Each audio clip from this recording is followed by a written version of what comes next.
Greetings, everyone. Hope all of you are having an absolutely fantastic day. It's great to see all of you. Yes, it turns out I am streaming today. Didn't plan to, but sometimes things work out that way. Let me go ahead and pull my chats over. I forgot to do that. And then I will give a greetings and salutations to everybody who has been able to join. Give me just 1 second. I am working on starting a podcast. It's not a gaming podcast, so I'm not going to be talking about it much here. It's much more about like culture and schooling and politics and things of that nature. So totally separate type of conversations. But starting up with a friend, and we were supposed to try to record a pilot episode tonight, but he's feeling tired, and I didn't feel like we'd be able to get a good episode. So instead, I'm going to stream tonight, but I won't be streaming tomorrow evening. Which gives us the opportunity to cover a bunch of trailers that dropped today. Seems like there's some really, really exciting games coming out. Serial, Bruce, what's up, man? Yeah, CDPR. I haven't seen all the trailers from Gamescom yet, so we'll see if I change my mind by the end of this stream. But from what I saw, CDPR really seemed to just shut things down. Like, they ended Gamescom on a really, really high note. 40 takes a year to streak, slide the streak. What's up, Fred? What's up, Lennon? What's up, K-Man? Yeah, I'm doing the stream. What's good, Jovi? What's up, Sierra? What's up, Travis? Quintek?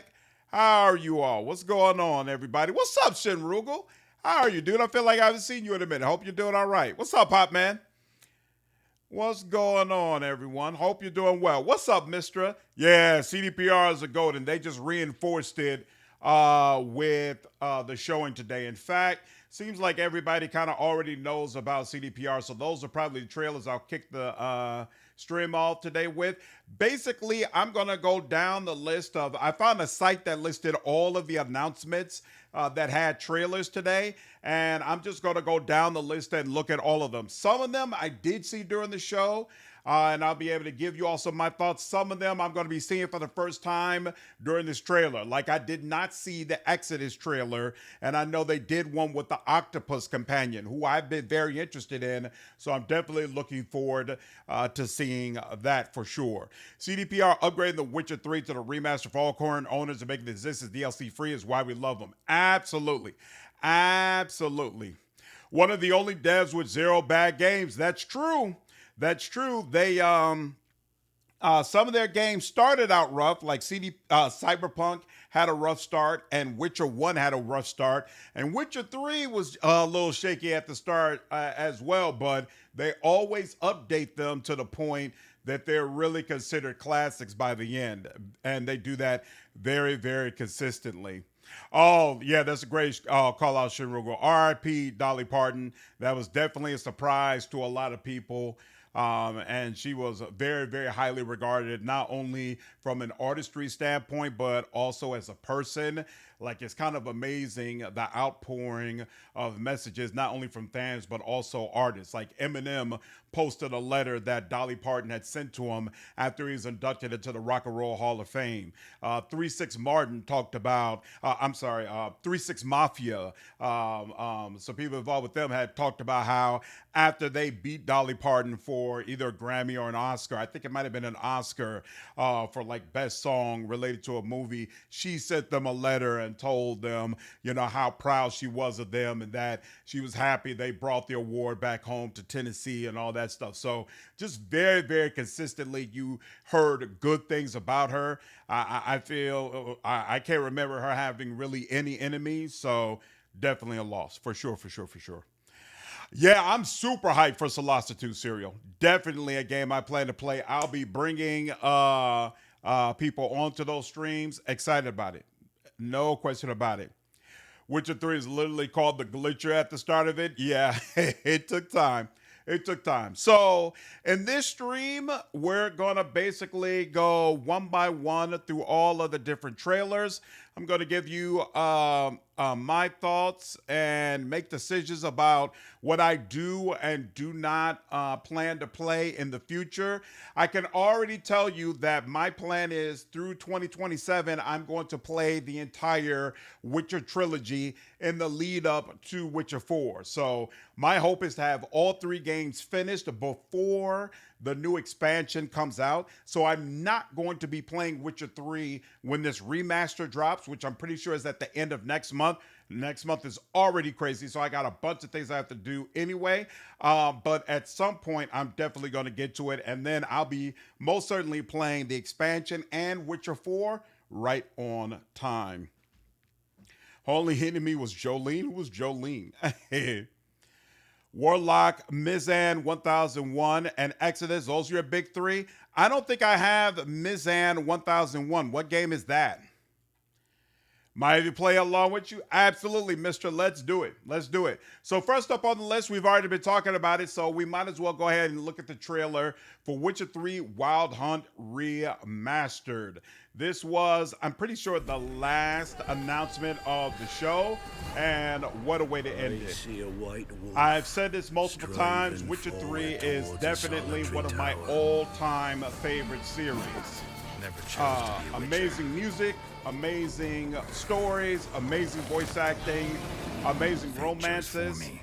One of the things I do not like about not only Witcher 3, but the entire series is the combat.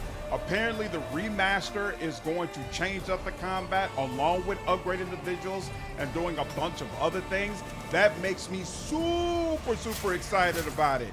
Like, it looks, even in this footage, it looks smoother. You know, it could be just the clips they've taken of it, but I'm very excited. That sequence right there, super cool. Super cool. To be able to use art in this fashion, I'm looking forward to it. And in a bit, it's going to show a finisher with Ard. And I find it exciting because Ard was never a power I used all that much. I used Kyung and Igni. And this trailer is definitely making me feel like Ard is something I'm going to have to check out. I'm very interested also in the revamped skill tree. How much of this has changed? Are we able to make completely new builds and combinations that were not available to us last time? Or is it going to be more of just a new interface look? I don't know. But we'll see. But very exciting. Very exciting stuff. James, what's up, man? You haven't missed anything, man. You're right on time. Right on time. Oh, Jolie was one of her biggest songs. Oh, my bad. I'm actually not really familiar with her work. I just know she's very highly regarded in what she does. Some ways, Dolly was a humanitarian. She's a great human. That's awesome. You feel like Warlock looks uninspired, Pounder? Interesting. I'll be able to tell you what I think when I see the gameplay trailer. You want to play the remaster? Yeah, I'm looking forward to it as well. Or definitely do that in the base game. It just flinched them, never dropped enemies. Exactly. It looks a lot more powerful and interesting now. Definitely gonna play around with it. Yeah, Witcher 3 is the first trailer I wanted to go through, James. It looks like they're gonna do some really interesting stuff with it. Transmogrification is crazy. In Witcher, I can change up the look of my armor based on what I want. That's insane, because some of those armors were very powerful, but they look like garbage. To be able to just switch it up to the exact look that I want, really nice. Really nice. Expanded photo mode will be cool. So, look at that. That sequence is what really makes me want to play around with Ard. He's facing several people and uses Ard to kill a bunch of them. You could not do that in the original game. At least I didn't feel like you could. I didn't feel like you could be in front of a bunch of people and use Ard and all of a sudden blow them all apart. Amazing. I like it. I like it a lot. And then I never got a chance to take a close look at this. So let's see. We've got cross-platform mod support. Whoa, that's interesting. Immersive meditation. What does that mean? Oh, that's the whole, it used to be he meditated and went straight into a menu, right?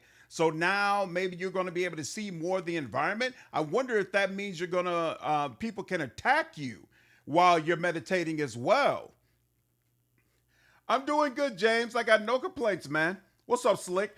Do you think they will get rid of the old model off of Steam and just update it? What do you mean the old model? The most tanky armors look too bulky. Monk for the win. Exactly. Exactly. Yeah, the Toussaint armors. Absolutely. A real AoE attack. Yep, I agree, Saul. Ard only made them stumble in the base game. Right, and then you could execute them, right? Ard was honestly weak and situational use, only huge upgrade. That's exactly the way I feel. Interesting. Why do you dislike the remaster conceptually, Prodigal? What up, Bucket? How are you, man? What's up, Viking? Did you see the trailer for Rainbow Six Tactics? You already know that's going to be on the list of things we're going to talk about. Absolutely is one of the things we're going to talk about. Created art. What up, Wine Guide? So let's see. New quest tracking, refined animations, UI improvements, looting rework. What does that mean? I hope that means they got rid of the 1,000 markers you would see in Skellige. I hated that. Like, I'm a completionist, so I felt compelled to do everything that was possible in Skellige, and it felt really, really brutal. I hope they cleared all that and made it something much more interesting now. We'll see. What's up, Incarnate? How are you, dude? Do you think they'll replace the game with the updated one so you do not have to pay twice? Yeah, definitely. They already made it clear. If you purchase the original game, you will get all these updates. So you'll just get the download for free. That's what I assume. I avoided Witcher because of movement and combat, and they fixed everything. Well, we're hoping they fixed everything, Virgil. They've said they've touched it right now. We don't know if they've actually made things better. So we'll see. We'll see. But at least they felt compelled to touch it. What up, Prince? Is this still? Yeah, this is the first trailer I'm reacting to. Skellige clearing. Yeah, Skellige clearing was brutal. Brutal. 1001 Threads of Mizan is the trailer I should look at. Okay, I had it. I had a wine cork turn to dust tonight. Oh, never had one do it quite to this extent before. That's wild. So what do you do in that situation? Is the bottle considered to be toast? My ESO product never run out of quests. What up, Black? I love the look of Warlock. I haven't watched the Warlock trailer yet. I'm going to do that in this stream. I don't mind remasters if they're upgrades to the original game. And I feel like this game has been out long enough where it's due for a remaster. I don't feel like this is a money grab, but some of you might disagree. They don't need to do all this. Over 60 million sold copies. This is why they're GOAT. Yeah, for free? Come on, man. Crazy. Crazy, crazy, crazy. Final Fantasy Revelation. You know, I haven't played any of the other Final Fantasy VII, because that Revelation is the third one, right? Out of the Final Fantasy VII remake. I haven't played the first two yet, so I got to get to those for sure. Animusha also looks peak. They reworked the mod tools to make this so the community fixes for what is lacking will be quick. Nice. Nice. That's awesome. In the time it took them to feel Witcher needed remaster, they have released 0 Witcher games. That's true. We should have had Witcher 5 by now. If I was playing Witcher 5, I'd be happy with a remaster. But if they were sending out Witcher 5, you'd have to pay for it. The remaster is going to be free. So there's that too. Never mind. CDPR is the GOAT. Seeing people on Reddit get angry about a free update is crazy. Why are people on Reddit angry about it? Looting rework, refresh motion blur, new accessibility features, updated textures, foliage shading rework, tutorial modernization. That's interesting. What does that mean? HDR improvements, GTAO, improved menu navigation, ray tracing improvements, global lighting rework, new shading model, subsurface scattering, new tone mapper, PlayStation 5 support, Xbox Anywhere, Nintendo Switch 2, NVIDIA DLSS, AMD FSR, and Intel XeSS 2.0. Interesting. And the 2 expansions come for free. Both of them were amazing. Blood and Wine was awesome. Hearts of Stone was awesome. Just great stuff all the way around. Crazy, crazy, crazy, crazy. and new Witcher 3 artwork on top of all that. Just saw people getting angry and calling it an unnecessary money grab. It's a free upgrade. How's it? This was absolutely necessary and incredible marketing. Incredible marketing. Because what you've done is all the people who already bought Witcher, who maybe never played through the game, dropped it for whatever reason, weren't excited about it anymore, all that kind of stuff. Now they're looking at it again. And you get all the people who bought the base game of Witcher 3 but never bothered to circle back for the expansions. Now they can get those expansions for free, play through the base game again, play through those expansions, and then those people will be ripe and ready to buy the new expansion next year. This is absolutely pitch perfect marketing where you give your consumers real value, and in exchange, you hope that later on down the line, they'll be more willing to buy your products. This is how things are supposed to work. I have no problems with this whatsoever. No problems with this whatsoever. Exactly. Bringing everyone back for Witcher 4. And it's nearly impossible to play Witcher 3 and be seriously crazy upset that Ciri is the main character in Witcher 4. Like, it's obvious Witcher 3 was going to set that up. And so it also helps people to remind people why this story is going the way that it is. Now, I do have some reservations, some caveats about that, but first let's look at the other trailer. Moral of the story is Reddit is useless. So they gave a trailer for the expansion, which is called Songs of the Past. I'm going to be honest with you. In my personal opinion, this trailer is very lackluster. There's nothing about this that makes the expansion feel like it's necessary. And maybe I'm the only Witcher fan on the planet that is not excited for this expansion at all. I thought Blood and Wine was a perfect ending to Witcher 3, and I really don't see how this expansion is going to do a better job of ending the series or giving Geralt a better ending. I was on Kayla Elizabeth's stream earlier today, and there were a bunch of people saying, well, maybe they're doing this because Geralt is supposed to die in the end. If they make it where Geralt has to die in the end, I think that would be absolute trash. I think that would be an absolute trash ending, period. Right? And this doesn't really get me excited, to be honest with you. The only reason I'm excited for Songs of the Past is because the previous expansions have been so incredible. So I'm like, all right, I'm just going to give CDPR the benefit of the doubt that most likely this will turn out to be something good and worth my time. But I'm not excited about it at all, to be honest with you. And the one reservation that I have regarding Witcher 4 is it feels like they're going to force you into one ending. I personally prefer the ending where Ciri goes off to be the queen in Nilfgaard. To me, that is the one that makes the most sense and is the most good ending for stability across the land, right? It appears they're going to force us into the ending where Ciri becomes a Witcher, which I felt like which was the ending that didn't appeal to me. And CDPR has a habit of doing this really throughout the Witcher series, where they'll give you a game that has really cool and interesting different decisions you can make, and then the next game will completely retcon those decisions in a way that basically makes one side or one option wholly irrelevant.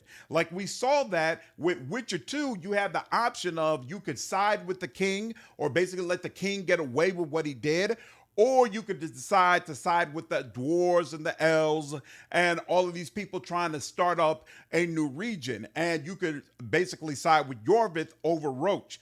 Witcher 3 completely ignores all that and basically forces you into having sided with Roach and forces you into having sided with the king. That was so egregious because siding with Yorvith is like half of the damn game. And so I feel like we might be heading into a similar situation where they're going to totally disregard a lot of the decisions that people have made. But we'll see. Yeah, I agree, Mister, that there'll probably be a full trailer down the line that is going to hopefully make me more excited for this expansion. But as of right now, I'm just not excited about it. There was a raid. YouTube didn't give me any sort of notification about a raid. What are you all referring to? I'm interested to see it, but I'm not sure it's needed. Wouldn't making Witcher 4 have a better prologue make up for it? Maybe, or maybe there's something in this expansion that we just don't know about. What up, Shatterstar? They're doing an expansion lead up to Witcher 4, so it's a must play. Yeah, I mean, no matter what, I'm definitely going to play it. What's up, Excelsior? Virgil, I agree. Killing him would be wild. I'm forever pissed off about Witcher 2 ignoring Yorvis, Saskia, and Hansel. Exactly, Stubbs. Exactly. I felt like that was so whack. So whack. Its only purpose is as a story leader in Witcher 4, they might as well watch a playthrough online and be done with it. Maybe they'll give us something worth it. What's up, Red? How are you, man? Sorry I missed the last stream. I've been stupid busy late. Hey, it's no problem, man. We're all busy, all got lives. It's all good. It's all good. I'm not jumping the wagon by complaining. Like, everybody has a right to his opinion. And again, I'm not saying I won't play it. I just think it's kind of off. I think it would make the scope explode to try to accommodate the various endings of prequels. I agree, and that's also part of the reason why I'm not really 100% on board with Ciri being the main character. I understand that it makes sense, right? And I understand that anybody who played through the series would expect things to head this way. But I almost feel like if you knew you were going to do this, you shouldn't have given us so much agency over her ending and who she was going to become. Like, Ciri could die at the end of Witcher 3 if depending on how you play it. Considering all that, I feel like Witcher 4, I'm definitely one of the people who would have preferred that we were able to create our own character. Again, I completely agree that Ciri makes sense and that it was always leading up to this, and that there are probably very good reasons why she's become a Witcher, all that good stuff, but it absolutely dilutes some of Witcher 3. It weakens some of it, right? Because now major parts of the game are essentially retconned. 100% agree. Exactly, Rage. Exactly. The entire continent is at war because of Ciri's dad, waging war, killing people to take over. Only Ciri, being empress, can stop it and bring peace to the people. That's exactly what I was thinking, Zero. That's exactly why I was thinking it makes the most sense that she would go back to Nilfgaard. As a person, as a character as well, I feel like Ciri would want to create peace. Ciri would be like, I know that I can settle this and make things much better for everyone and do a heck of a lot more good than I could as a Witcher. To me, from the standpoint of her personality and what she's been through, it makes 100% sense she would go and become queen. Did you connect with Ciri? She never clicked for me. She didn't click for me the first time I played through the game, but I played through Witcher 3 like 3 or 4 times, and she clicked for me eventually. I feel like they're going to do the same thing with the Cyberpunk sequel. See, with Cyberpunk 2, I don't think it's going to care about Cyberpunk 1. I know some people have been saying that they feel like that's going to be an issue. I'm not concerned. I feel like Cyberpunk 2 is not going to care about Cyberpunk 1 at all, and so it's not going to be nearly as big of a deal, but it might be. We'll see. What's up, Grumpy? How are you, dude?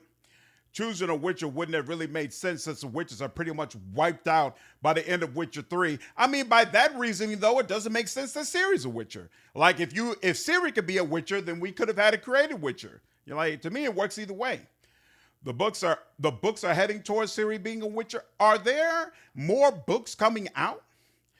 Can females become witchers? So, Pride, a woman has never been a witcher before, but it has never been stated in the Witcher book series that women flat out cannot be witchers. And considering that Ciri has the elder blood, to me, it makes sense that she would be a woman who could survive the ritual. Customizable witcher with Ciri as a mandatory companion could have worked, potentially. Cyberpunk ends with V dead no matter what, pretty much. That's not really true. There are some endings that have hope. V is not strictly dead, but V's situation is always shaky no matter what. That's definitely true. Yes, Witcher still has books coming out. Interesting. I actually didn't even know that. Witcher Thief Ciri clicked way more than that's definitely true. Netflix TV Siri, I was not a fan. What up, Patrick? What's up, Randall?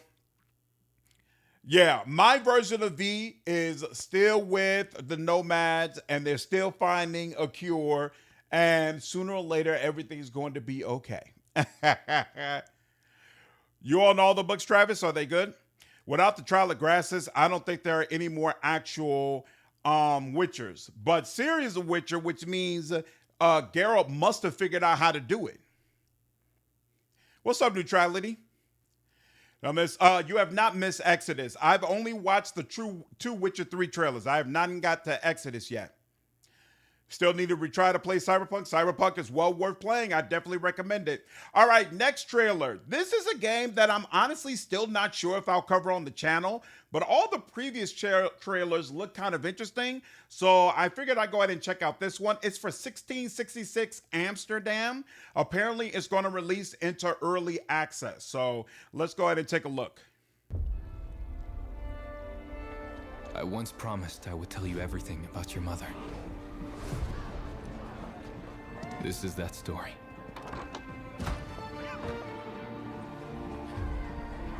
She wanted to protect you from all the evils of this world, even if it meant losing herself.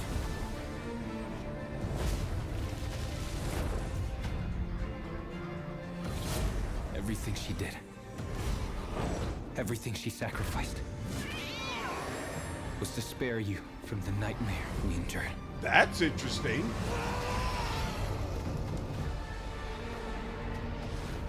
A force emanated from her, like nothing I'd seen before.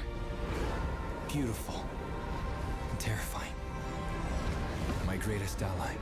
Yeah. The start of something far worse. I feel like I'm still intrigued, but I'm not convinced to check out early access. I think I'm gonna wait and see how people feel about early access. Oh, Mortismo Gaming has an early access impression. Yeah, I'm gonna check that out then and see that. I feel like there are some really, really interesting things in the atmosphere and the feel and the vibe of this game, but I'm not quite convinced that I actually want to play it. We'll see. All right. Next up is another game that I'm probably not actually going to play, but I'm interested in it, and this is Control Resonant. I never played the original Control, but I keep hearing that it's an incredible experience that I really, really need to try. And that makes me always check out the trailers for the sequel when they come out. So we're going to check this out real quick, see how this looks. Control just always looks really, really crazy to me. And at some point, I probably will play the series. I don't know if I'll cover it on the channel, but I definitely plan to play it. What's up, Artai? What's using AI? This one is relying heavily on AI. What, 1666? Mort said this game crashed like crazy and to wait until it's more stable. All right, I'm definitely not playing it. Sadly, I think this game recently screwed itself with an AI controversy. Really? 1666 Amsterdam is heavily using AI? That's disappointing. What's up, Trent? Man, I really want to like this game because it seems sweet, but all that AI stuff is killing my hype for it. Damn. All right, well then, yeah, I guess I won't be playing that. That's wild. Okay. Heroes of Might and Magic Remake is one of the trailers I'm going to look at, Pride, for sure. You never know how any of these games turn out. I remember watching an early trailer for E33 and thinking, meh, turns out it was awesome. True, true. You like Control, but it's not a channel game? Why you say that, Wine Guy? Do you have any interest in Path of Exile 2? I do. I plan to play 1.0. I saw that it's coming out in December. I'll be playing it. What's up, Lone Soul? How are you, dude? I don't know how long I'll be playing it. It depends on what comes out around that time, but I definitely plan to play it.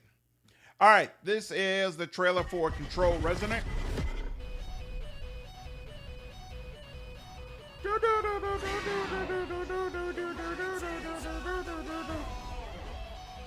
Control is the fourth game. Oh, in the Alan Wake series, right? There's been 2 Alan Wake games and 2 Control games. Okay, cool. Studio co-founder defended the heavy use of internal AI tools, stating that the team used them so frequently they lost track of which assets were AI generated. And now your game is crashing constantly? Ooh, that is not a good look. Okay,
fifth game in the Alan Wake universe, as Quantum Break is in that universe, and Max Payne also maybe in that. Max Payne is in this universe? Really?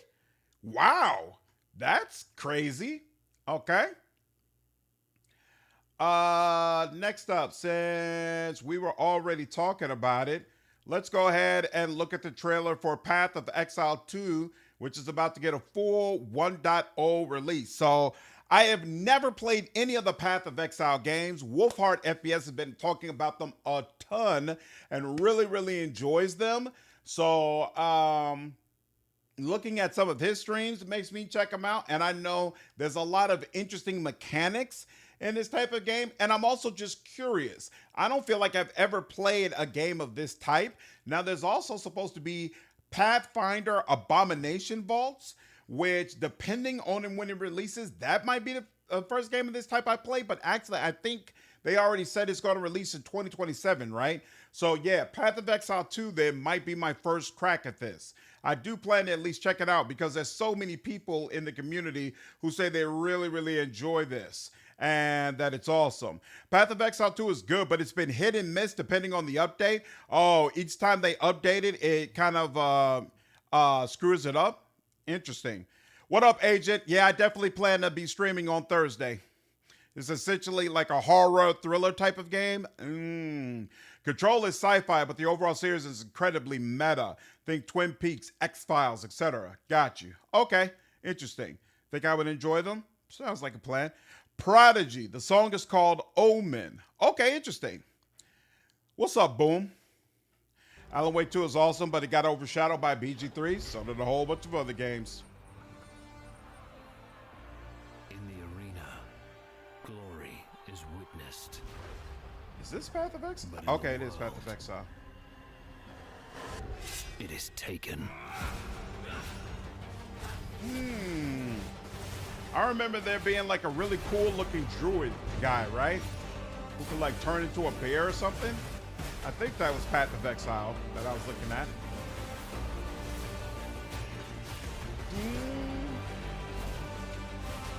Can you play this game in co-op? I thought you could, right?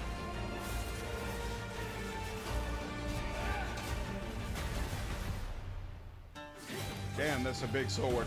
That sword looks crazy. Path of Exile is a Diablo-like game. Okay, yes, sir. Co-op is very fun. Okay, awesome. Yeah, because that was my plan. I would just link up with the channel and play co-op. We want to feedback on Brigandine Abyss. Nope, don't know anything about it. Out of the Way 2 was an Epic exclusive? Ah, yeah, that's rough. Not necessarily screws it up with the content and the update ranges and how good or disappointing it is, but it's extremely subjective. Oh, okay. Yeah, that was a game I was going to play. Since it's got some co-op features, I feel like probably be nice to play with the channel. This is another game that I'm pretty sure I'm probably not going to play on the channel, but being an Xbox guy, I have some fond memories of Turok. So apparently there's a Turok Origins game coming out. Probably won't play it, but it was fun to see Turok making a comeback. Path of Exile 2 has 6-player co-op?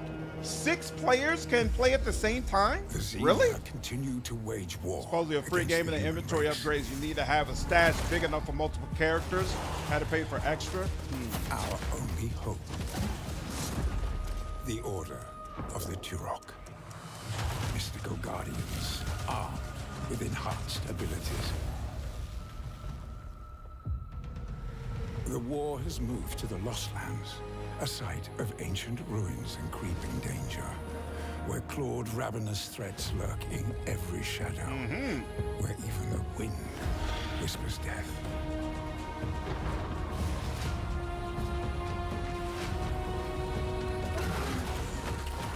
Well, that's brutal. I wonder what type of game this is going to be, though. The senior yearn to unlock the secrets of these savage worlds, to unleash the means. Never played a of Turok game? humanity's destruction. They were all right, Wine Guy. I wasn't like a big fan of them. It was just something to do. They will. Again, we can't just My tell them warriors that's a will Diablo not like and flinch have it in make the sense. face No, of you the cannot senior quit tech. menace, or flee from the horrors of evolution gone wrong. You are such a warrior. Actually, it looks pretty Relentless, cool. Fearless.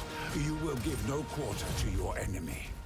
Through blood and mud, Of course, you will this fight isn't real the stuff of gameplay, nightmares, so and who you knows will be how the game really victorious. looks. No stopping, no surrender, no limit. Oh, to is your it the way it abilities. really looks, though? Maybe it is similar. No path left unexplored. We'll see. I want to see like a game, someone actually The playing lost through the game. lands beckon you. For you are Turok. Nice. Awesome. Probably won't play it, but still cool to see it coming out. Okay. Next up, let's go ahead and look at a trailer for a game I do plan to play on the channel. Blood of Dawnwalker got its launch trailer today, and I will definitely be all over it. I don't know if I'll be all over this right when it releases, because we'll probably be playing Star Wars Zero Company still. So I'll kind of ping the channel and say, hey, do y'all want to stick with Zero Company or do you want to switch over to Dawnwalker? I'll let y'all decide how you feel about it. You have mixed feelings on this Turok? Yeah, I feel like we got to wait for more information. The builds are very intricate, and the Path of Exile, it feels like a really cool RPG, but it's real time instead of turn-based. Yeah, that's why I wouldn't play it on my own. Like, I know I'm going to suck at it, so I'm basically going to lean on the channel to get me through sections.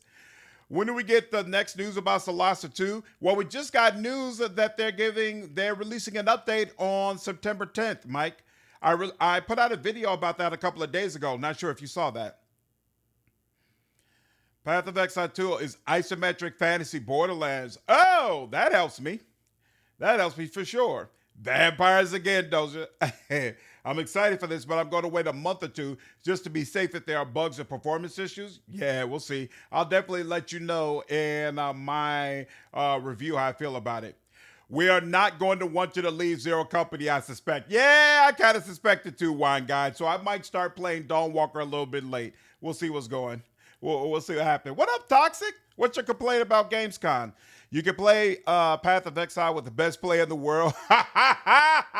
Elon Musk, stop it. I got into Path of Exile when it first launched, and I don't regret it. Yeah, I think it's going to be interesting for me coming in fresh, because you all are already going to know about what builds you want to do and how you're going to handle certain things, and I'm going to have to feel my way around it. In fact, maybe sometime in early December, I'll do a video for Path, or rather a stream for Path of Exile, similar to what I did for Star Wars Zero Company, where we watch videos of people combing through the classes and all the mechanics so I can figure out what kind of character I want to create specifically. You had to miss it because of work? I'm in the exact same situation, Toxic. Definitely wait for December. There are many classes of weapons not even available yet. Oh, there's going to be new classes in December? Nice. Lone Soul, I decided that I'm going to roll as a Brack as well. Bayor Door for the win. If Zero Company has XCOM 2 with a better Star Wars story presentation, it will be in Game of the Year convo. That would be amazing. That would be amazing. So is this trailer telling us anything different from what we already know? Your eyes.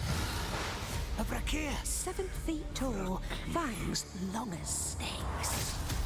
A winged beast. Which version of Dawnwalker will I be picking up? I don't know, Excelsior. I haven't actually looked at the different versions. In fact, I haven't pre-ordered Zero Company yet. I definitely need to do that. What's up, XC? Did you see the Witcher news? Yep, I just reacted to it earlier in this stream.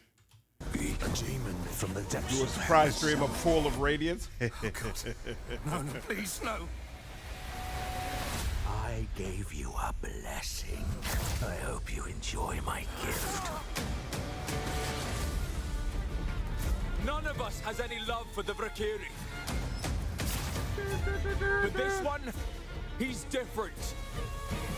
The sun didn't take him. Night after night. Day after day. I definitely plan to play this. I'm still not really sure if it's going to be good. It seems like it has combat very similar to The Witcher, which, frankly, the series I never felt like was all that great when it came to combat, but it was great for stories and characters. And this one could be more the same. And I love the theme of it. I'm so sorry. No. I love the theme and the premise. I think it works extremely well. Let's begin. But the idea that I have a time limit and leveling my character moves the time limit forward, yeesh. I don't know about that. I still don't know. Oh, here we go. So we have the base game. Then we have the Eclipse Edition. Base game plus digital content, World Compendium, a game, a soundtrack, and a comic book. And then there's a pre-order bonus, the Sangorn Wayfarer's Armor Set. Unlike early unlocked content, each player can also obtain this item later in game, included with pre-order of every game edition. I guess I might as well get the Eclipse Edition. It already seems like this soundtrack is going to be pretty cool, so I wouldn't mind having access to it. That works for me. That works for me. Don't Daywalkers have to be born of a vampire? Did these people never watch Blade? Actually, Rebel Wolves has been directing, saying they want to create their own vampiric lore. So there's a lot of differences between the vampires in this game compared to like vampires we've seen in other properties. Like, for example, I'm pretty sure they said the length of your teeth has a big role in how powerful you are. And the reason why Princess has that huge mouth of all those teeth is that it's an extension of how deep he has leaned into his vampirism. I think they also said something about stake in a heart doesn't kill vampires. I think it just paralyzes them, something like that. There's some other cool stuff as well. Like, they're definitely doing something different. Timeline sounds stressful. Yeah, it is. Yeah, it is. What up, Jeff? I have not watched the Warlock gameplay premiere yet. I'm going to watch Rainbow Six, then Heroes of Might and Magic, and then we're going to get into Warlock. Dawnwalker's your most hyped game, Urtai. Hopefully it lives up to what you're hoping for, dude. We get so few good vampire games. I 100% agree. Also, they're like dentists. All right, so I have, believe it or not, never played a Rainbow Six game, but they are now coming out with Rainbow Six Tactics, turn-based tactics. And y'all already know that's right up my alley. And so I was like, you know what? Let me go ahead and see the trailer and make sure, is this really going to be in line with what I am thinking? Alec, what's up, dude? Appreciate the 10 pounds, man. Hey, I love your content. Also, thanks for sharing the recent Owlcat survey. Oh, my pleasure. After that, the only vampire game I'm really waiting for is the Owlcat one for Vampire the Masquerade setting. Man, that would be amazing. I think they would knock that out of the park. For sure, for sure, for sure. We'll see. Ubisoft released the OG Heroes of Might and Magic 3 on Steam, but forgot to add the file. So right now, it's only a third. See that tells you to download the right branch? Wow, that's kind of whack, but I'm sure they'll fix it soon. Yeah, it doesn't surprise me either, one guy. All right, let's go. Rainbow Six, the book, is one of your favorites? Really? Nice.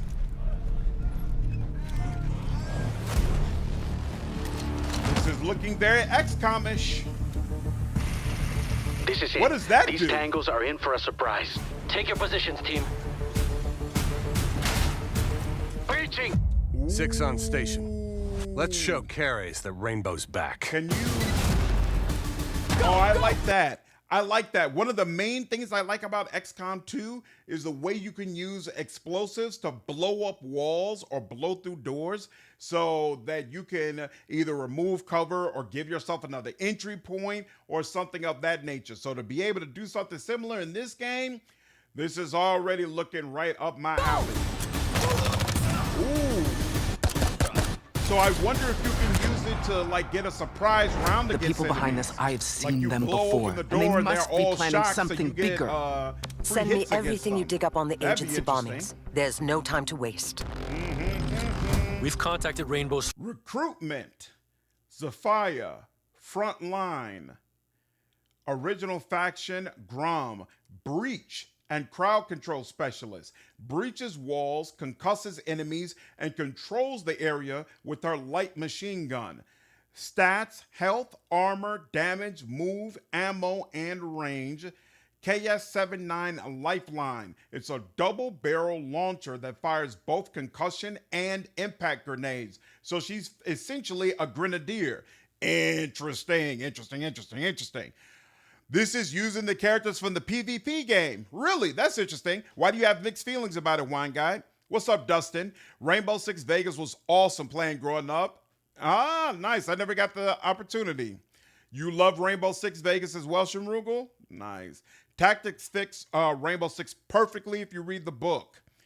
Imagine if the industry switched from 20 souls like a year to 20 tactical strategy games per year. Come on now. Come on. Red, I have not beaten XCOM 2. Most likely I'm not going to be able to. We ran out of time before Zero Company came up. I'm going to watch your XCOM 2 VOD. Did you play the XCOM Enemy Within? No. People said just jump right into 2. What's up, Retsu? What of the XCOM is this? Yeah, that's why I was interested. I was like, yo, I've never seen a Rainbow Six game that looked like this. I've never played Division 2. Is it fun? Have I played a grand strategy game? No. I don't feel like I've played like a true grand strategy game before. XCOM Enemy Within is worth playing. I might get around to it. I enjoyed XCOM 2 so much that I'm a lot more interested in XCOM Enemy Within and maybe even XCOM Chimera Squad, even though I know a lot of people were not fans of that particular game. What's up, Monty? Okay, so now we also have Nock, who has a crazy helmet on her, like a mesh thing. That's interesting. Original Faction Jaeger Corps, and operator name is Redacted. Isn't that interesting?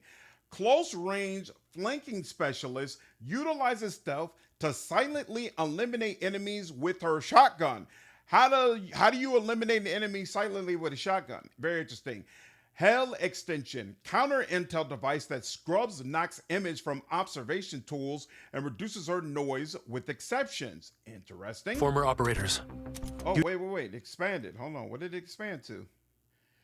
Ooh, KSG-12 gun with 3 attachments. Okay, so there's some customization options here. And then gadgets and outfits. So you can change your outfit, and then it's got 3 attachment slots. I assume you could put like grenades and things on it. And then unique, she's got the Hell Glove, which I assume is the counter intel device. Oh, and that's the glove that you're seeing here.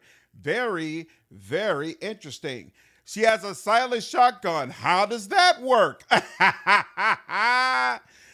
You enjoy Chimera Squad? Nice. Maybe she beats them over the head with it. Any thoughts on the new Animusha game? You know, I've never paid attention to Animusha Excelsior. Are you a fan? Oh, Born would be an amazing game. If you could give me a game that was similar to the first Born, that would be crazy. That would be crazy. A silent shotgun sounds like a small car crash. Like, yeah, ain't no silent shotgun. Come on now. You just have to choose which one. Ooh, okay. So this is where you get to deploy your allies. Let's see how they all look. So yeah, her face mask is crazy. This is a guy who looks like he means business. I wonder if there's customization options that allow you to create these characters, or do they all essentially come ready-made? Rescue the hostages. Okay, and it looks like there's symbols here for what kind of class they are. So like she's a grenadier type character, he's a medic, he's a sharpshooter, and she's the stealthy type. Is that supposed to be like a fingerprint? Interesting. And then there's somebody else who's unavailable. He looks like more of a tank type of character. Interesting. Yeah, it's looking like it's potentially ready-made. We'll see, Ty. Knock is based on real-life Danish special forces. Really? That's interesting. I've seen No Country for Old Men. Dude, shotgun is comical. I really like the look of the medic. Like the medic looks like a big old bruiser, but apparently he runs around healing people. That's actually kind of cool.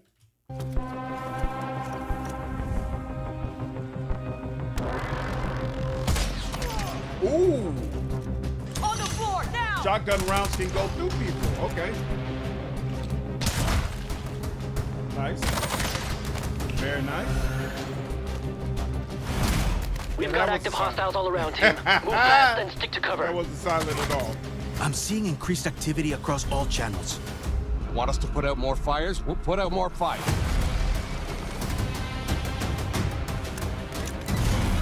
Preach! On the floor, now!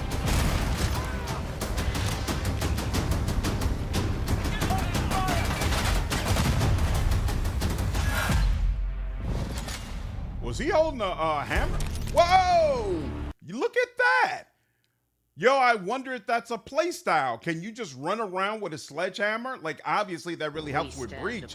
But I wonder if he's a guy who could just run around dinking people on the head, and that's his whole play style. And he has this gas mask. I wonder if that's a thing. Can you gas an area and then run in with your squad having gas mask on their faces so they're completely unaffected? Really, really interesting possibilities here for sure. Biter, what's up, man? Appreciate you following me and signing up with me over on Twitch, dude. Thank you. Sledge is sass. Yep, he has a hammer for slamming. Interesting. Is a sledgehammer silence? He's Thor in modern times. And apparently silencers for shotguns do exist. Really? Though how silent they actually are is anyone's guess. That's interesting. If you can breach a door, you can breach a skull. What's up, history? In Rainbow Six, you use hammers to break through walls and barricades, and you can kill with them. Interesting. Very, very interesting. That's super cool. I like the idea of using the hammer to bust down a door, then moving out the way and letting the shield guy go in while she is firing on anyone in his way. And then she comes around all the way off to the side and picks off stragglers. This has promise. This has very, very interesting promise. In fact, let me go ahead and wish list right now. Rainbows, yeah, 6 tactics. Yeah, let me go ahead and let y'all know I'm interested. I'm definitely interested. That looks super, super cool. And I'm pretty sure Smokey uses poison gas. Interesting. Sledge does destroy walls to make angles to shoot. Magic going to start the Bosch book soon. Let me know if you feel like they're any good. Okay, next up is Heroes of Might and Magic. This is going to be a remake of Might and Magic 3. I have never played any of the Might and Magic games, so I don't know if 3 is considered to be the best one in the series or if it's just the most recent one. I don't know why they specifically want to remake 3, but I do know a lot of people told me that the fights in the Crusade mode for Wrath of the Righteous, that a lot of it appeared to be based off of Heroes of Might and Magic. And so I'm really curious to experience this series for the first time. Let's see if the trailer is any good. 3 is the best in the series. Olden Era is the most recent one. Is Olden Era have a full release yet? I thought it was still like early access or something like that, right? Dead. And the enemies of the kingdom are scrambling to feed on its remains. Arathia must not fall to its enemies! Let us 3 is generally considered the best. Mods are still made for it to this day. Okay, interesting. Heroes through Might and Magic 3. One of the greatest strategy games faithfully remade.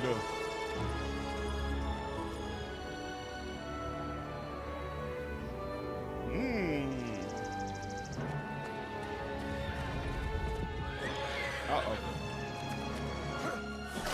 Ooh, that looked painful. That looked rough too.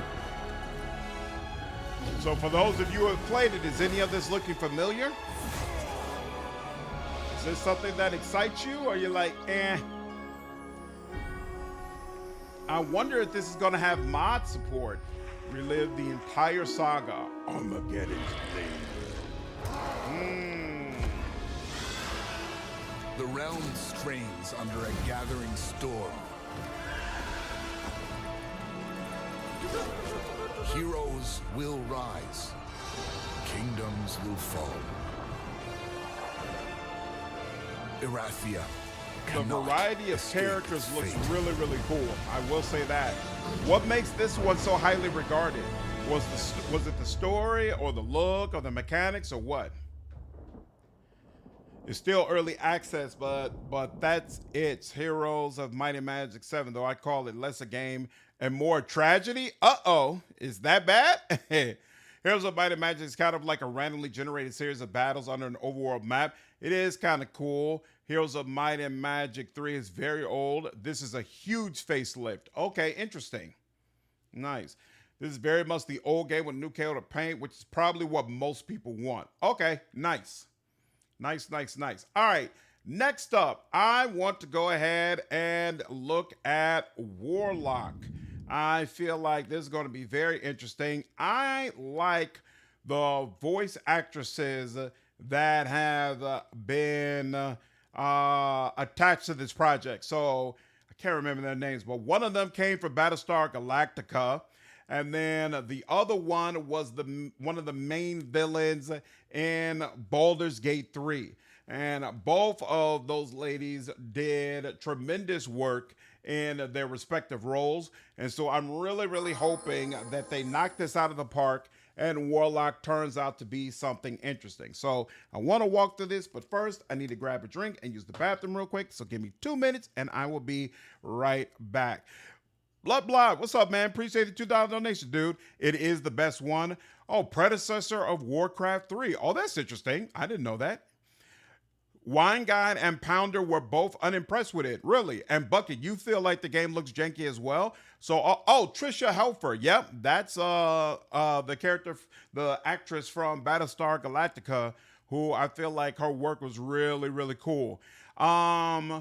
What did you all find unimpressive about the game? I look forward to finding out. I'll be right back.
I have never played the Armored Core games. What's up, JV? How are you, dude? I am a Battlestar Galactica fan. Thoughts and feelings on Gaius Baltar? I loved him as a character. Thought he was amazing. I don't want to spoil your genuine reaction, so I'll come for you. I'll wait for you to come back. All right. Feel like a bunch of studios are now in competition for the privilege to develop BG4. Really? Who else outside of Outcat has publicly stated that they want to make BG4? I feel like Wizards of the Coast is struggling to find studios who are willing to do it. I think I will wait before I think about getting the game because I'm not wasting money on something I don't like. I agree. I wholeheartedly agree. Work in video games is great. All right, let's see.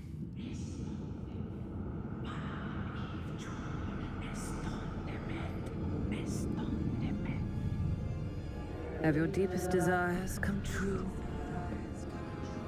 Not the one that matters. Can you not do more?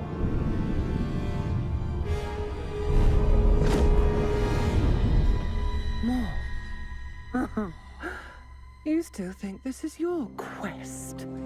So I already feel like the voice acting will be quite good, as I expected. I like the design for the main character. I'm not sure about the design for our patron. I don't know. She's an actual established character, right? Pretty sure. Yeah, this is Tasha. Tasha's an actual established D&D character, right? So what is Tasha supposed to look like? Okay, so it seems like this, I guess it is accurate, kind of, for what she's supposed to look like, but, yeah, that's Tasha. Okay, so I'm not wrong. Okay, so I'm not wrong for feeling like Tasha's hideous laughter. It's that Tasha. Oh. Gotcha. Tasha is the most powerful witch of all time. Interesting. Yeah, this is just how Tasha looks. Okay, so I guess like she's supposed to be probably supposed to be a little weird, a little off. Yeah, I guess it does look similar. Yeah, she doesn't have the purple eyes, but that's about it. Okay, they injected her lips and forgot to animate them. There isn't really a normal depiction of Tasha. Yeah, she was one of Mordenkainen's great mages. Interesting. Okay, and usually she has a hat. Right. Maybe she gets the hat later on. Okay. Tasha's cauldron of everything. Gotcha. Okay. Tasha is a powerful witch of Dungeons and Dragons. She was also once a lover of Gratz, a powerful demon lord. All right. She would be worse than a devil. Okay. I have seen your heart's desire. Dark and defiant. Yeah, see, the main character, she looks good to me. I'm totally fine with this look. This look works for me. For whatever reason, this looks weird. But maybe it'll grow on me. Or maybe it'll look right when she has a hat.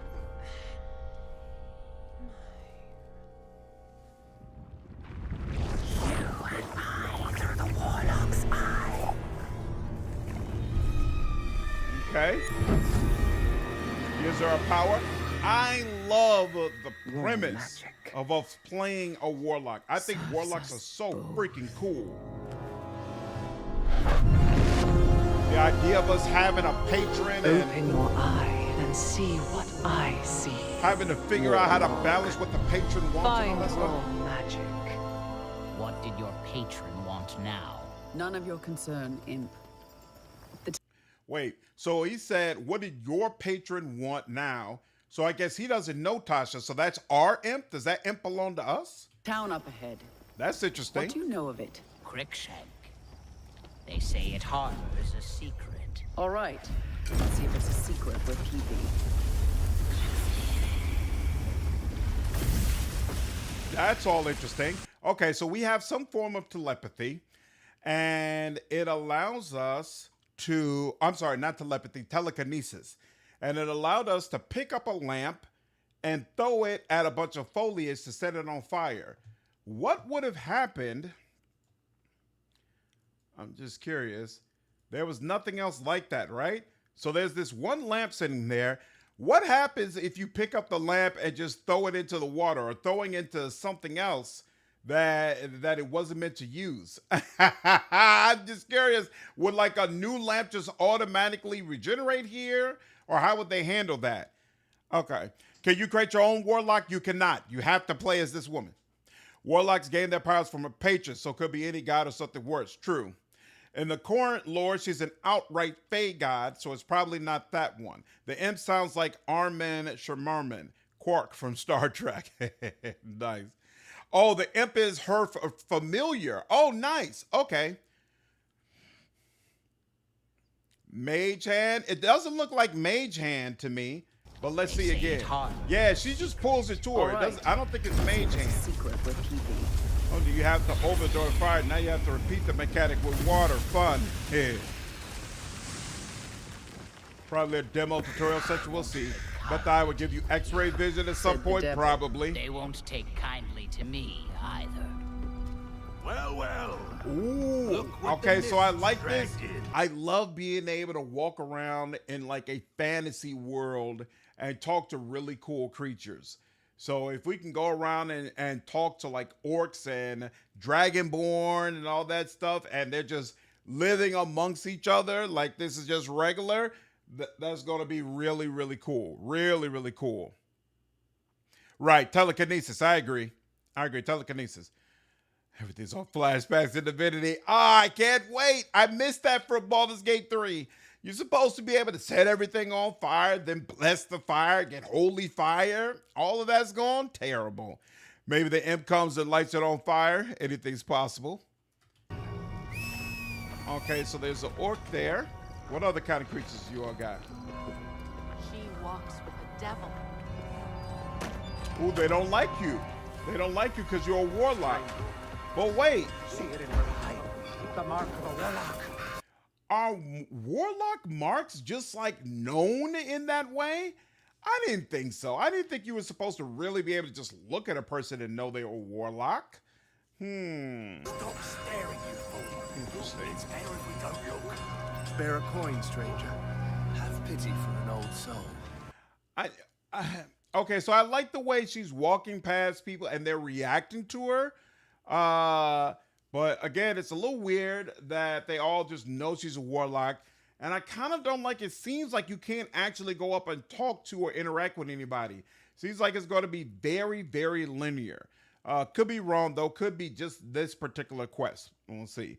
What's up, Alan? Tell me something I don't know. More and more get dragged into the cellar. Oh, there's Any of also us catapult, next. true.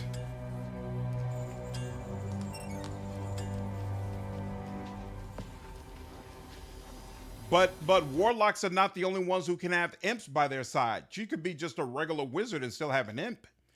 Find it strange that they're fearful, but then openly and in clear earshot remarking about it. Exactly. They should be going in their damn homes if it's that bad. What's up, Ajunta? Do we know which D&D world this game is set in? Great question. Forgotten Realms, Greyhawk, Eberron. Great question. Which world is Warlock game set in? Supposedly it's set in Darkon, gloomy domain of dread, located in the Ravenloft setting. Interesting. Supposedly. Let's see. Do they tell us here?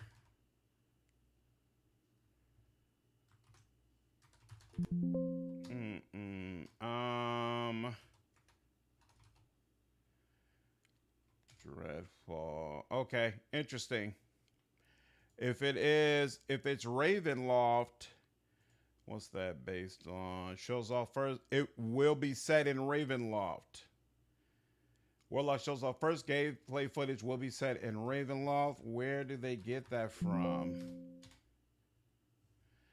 While the trailer doesn't explicitly mention the setting, a press release revealed that Katri is exploring Darkon, a domain of dread once ruled over by Azalon Rex. In more recent Ravenloft books, Azalon has disappeared and caused Dracon as a realm to start to crumble.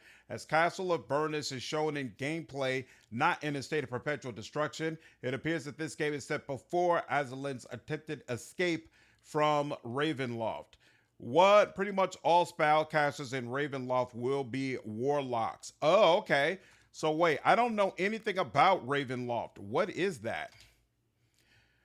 Let's see. Ravenloft is a campaign setting for the Dungeons & Dragons role-playing game. It is an alternate time-space existence known as a pocket dimension or demiplane called the Demiplane of Dread, which consists of a collection of land pieces called domains brought together by a mysterious force known only as the Dark Powers. Each domain is tailored to and mystically ruled by a being called a Dark Lord, who is forever trapped and surrounded by magical mist surrounding the domain. There's a vampire in the original AD&D Ravenloft I6 module released in 1983 who became the first Dark Lord, both ruler and prisoner of his own personal domain of Barovia. The story of how Count became Dark Lord was detailed in a novel. Ha ha ha. Okay, interesting. Ravenloft is vampire worlds and shadow purgatories. This seems perfect for a warlock game. Okay. Very spooky. It's kind of D&D but spooky. Yeah. If you're really nasty, you get your ass sent to Ravenloft and become trapped there with your domain of dread. It's the edgy D&D setting. Very interesting.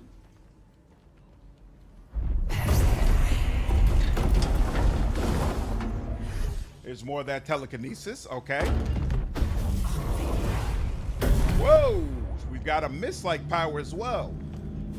Was that a separate specific power? And do we have a skill tree where we select powers, or are powers already given to us? Somebody's not having a good day. Do you believe in letting buried things lie?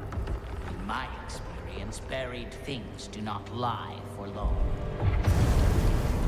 We can set things ablaze as well. Okay, interesting. Misty Step. Oh, interesting. Thanks, Wine Guy. Wasn't even thinking about that, but yeah, that makes sense. What is that? More telekinesis. And also creating tendrils on a wall. Okay. Closer. Yes. Closer to the light. Crazy. Crazy. This is... So far, this doesn't look bad, y'all. Mists are eating at the very foundations. They devour everything. This is the mist we just read about, right? Okay.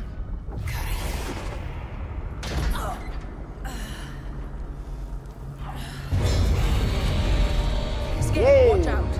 I see it. Is that a... Crazy. Oh, yeah! Wow, he looks sick! Ooh, look at that! That is disturbing! That is... Whoa! We made a copy of ourselves and that thing twisted its head off. Warlock? That's kind of wild. Absolutely not. So wait, you got Misty Step, telekinesis, set things ablaze, clone yourself. Like yeah, exactly. She already cast 3 spells. How wide a variety of spells do we have to choose from? Yeah, this will Beholder. Crazy, crazy, crazy, crazy. Yeah, this looks very interesting. Ravenloft setting may explain the paranoia regarding warlocks. Yeah, XC, if all spellcasters are basically treated as warlocks, that would be interesting. So not a Beholder, that is a variant of one that looks like a zombie. Wow.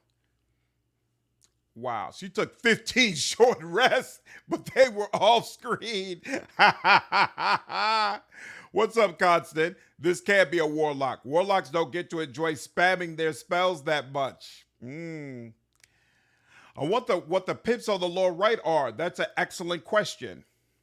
This feels like a tech demo, though. I don't think it would be a representation of the actual release. You might be right. Clearly digging deeper. Can't have been a classic beholder because a true beholder has an anti-magic field from its central eye. Makes sense. What's all that? Oh, is that Eldritch Blast? Wow, so that's another power. Okay. And she can cut your damn head off if there's a problem. You're getting closer, Warlock.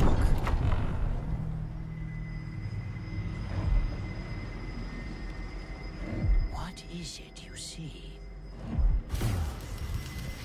Raw magic. A means to an end. I wonder if she's an evil character. What is going on?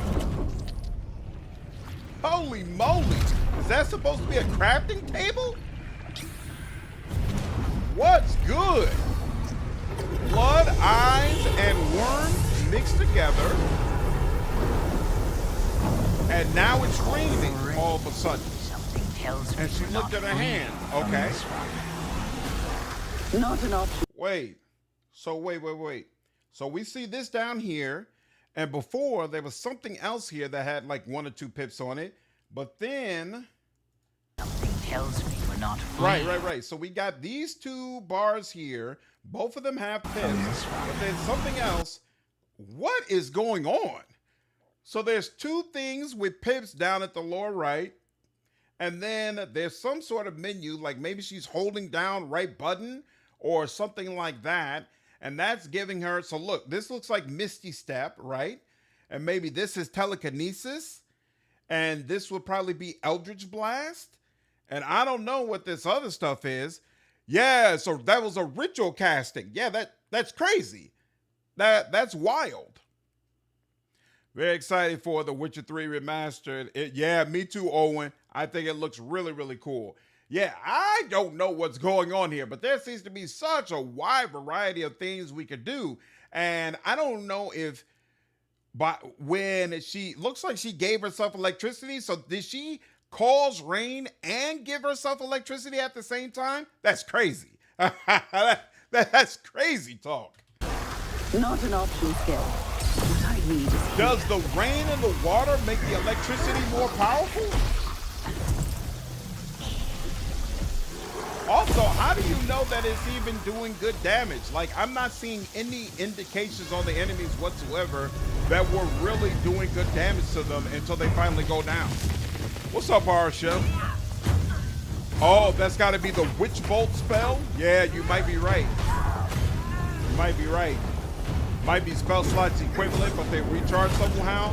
Does magic work different in Ravenloft? Damn! Wait, why did the sword disappear? What just happened?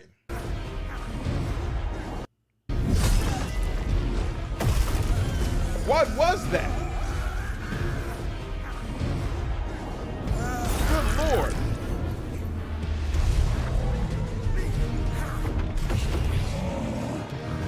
Packed of the blade, she can summon a bound weapon to her hand. Yeah, I agree. I don't think this is really indicative of the game we're going to get. I think they're basically showing off like a lot of different spells from the D&D world that they found a way to implement into the game. And so this is to help people get excited, especially if they're big fans of D&D. What allows her to do that? Like before when she did it, I feel like it was Misty Step, and that's what we saw. What allows her to just say, yeah, I'm missed now, and you can't hit me? Cray. Very, very cray. Why is she not casting Eldritch Blast? Very good question. Very, very good question.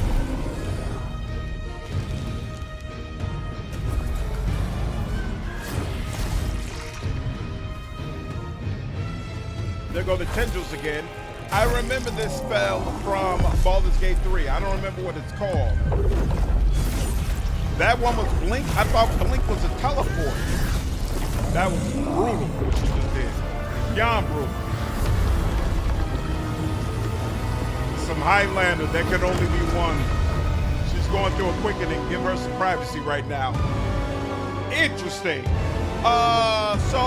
Okay. Yeah, Maggie Robertson. Yeah, that's the other one who I'm really looking forward to her work. So what's the problem? For those of y'all who said you felt like this was trash or unimpressive, I don't understand how you come to this conclusion. Like, I agree that this is not, probably at least not indicative of the actual experience we're going to have when we're able to play the game. But what we got, definitely looked good.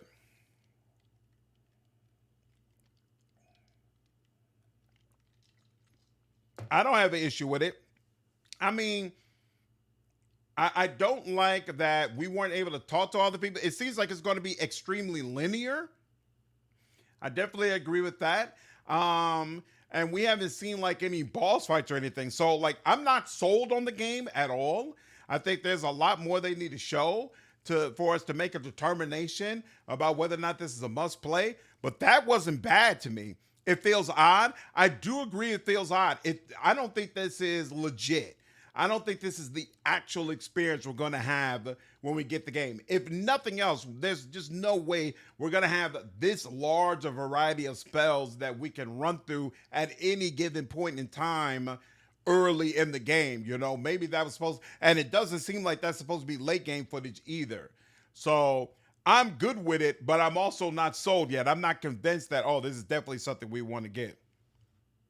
Doesn't look like trash, but every other fantasy action RPG seems better so far. For me, I don't agree with that because I love the premise of being a warlock. Like, from a gameplay standpoint, yeah, it looks like a lot of other action RPGs. But the idea that you're in this pact with this really, really dangerous entity, and she's voiced by freaking Maggie Robertson, that is very appealing to me. So I'm hoping that it turns out great. We'll see, though. I feel like the trailer wasn't actual gameplay, but more like a vertical slice. I agree, Rage. I agree. I agree with that for sure. And that's the problem. If they are not actually showing stuff, that is a problem for me. That's legit. That's legit. I feel like they showed a slice to basically get people on and on, but it's not actually what we're going to experience when the full game is released. But agreed, Bucket, it's not finished yet, so they're still working things out. They probably just showed what they could. It's all good. I'll wait and see what comes up next. All right. Next up, a game that I most likely will not cover on the channel, but I still want to see the trailer because I'm being an Xbox guy originally before I became much more of a PC guy. I'm a big Gears of War fan, and I loved the first couple of Gears of War games. I haven't been keeping up with it since then, but definitely always it reminds me of good feelings when I see a new game for the series. So a lot of people seem to be speaking very positively about this trailer, and I want to go ahead and check it out. Yeah, that was Tasha, who serves as our patron. Maggie, I can fix her, Robertson. Exactly. Exactly. E-Day beta was fun. Also, this game has already been in beta. Nice. Don't get me wrong. I think there's a lot of people who love it. I just have it low on my list. Perfectly fair. Perfectly fair. Rated M for mature. Nice.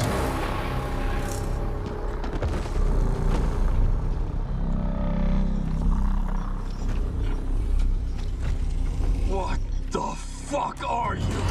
You'll learn.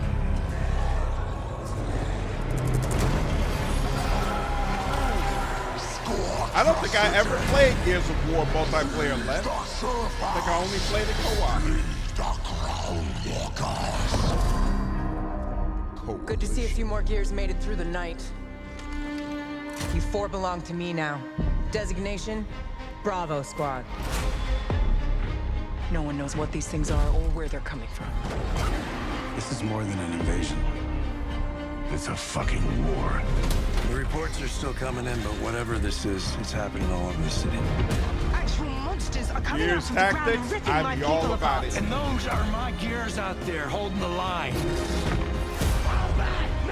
How do you hold a line against an enemy that can tunnel under it. Very well may have We're power. Gears. We fight. We still have our people. This looks pretty If we cool. can save them, we save Colonial. Loss prepares us for what's ahead. Yeah, it's great to see the beginning People of we love die. We're the ones. I'm not They keep familiar with fighting. the other characters. I think they're from Gears Get in games hell, that I haven't Phoenix. played That's yet. the plan.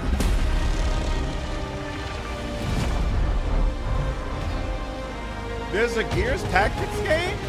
Really? Come and get some, you goddamn grubs!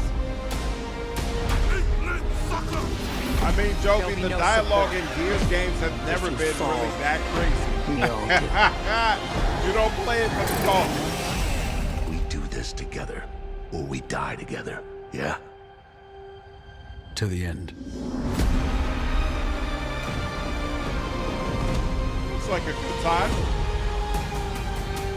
Premium edition. Gears Tactics. Is that really a thing? Oh, wow. It was a thing 6 years ago. Really? Ha! Of course Morty played it. Hilarious. I just want to see some of the gameplay for it real quick. How's it look? Show me gameplay.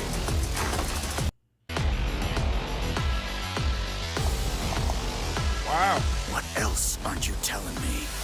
What's the game? Get here, catch good! Well, it's a damn shame this came out before I had a channel. I would have been all over this. How is that I wonder, even was it possible? any good? You have to play Gears Tactics. It's great. Really? Gears Tactics is pretty cool. Interesting. Interesting. I had no idea. All right. That's definitely something I'll put on the list. Definitely. All right. Another series that I might play this at some point, but I'm probably not going to start with Resonance. So A Plague's Tale. I know there's been like 2, maybe 3 games in this series. I've never played any of them, but all of them have been very, very highly regarded, at least from what I've heard about it. And it seems like there's a big focus on narrative. And you all already know I'm all about great stories when I'm playing my games. And so that makes me feel like maybe one day this is something I should check out. Probably no time soon, because we got a bunch of other games that I know are in my lane and my wheelhouse that I want to play. But at some point, we might get around to this for sure. Plague's Tale is worth playing in order. Okay. Now, this is supposed to be like, isn't this supposed to be a prequel, though?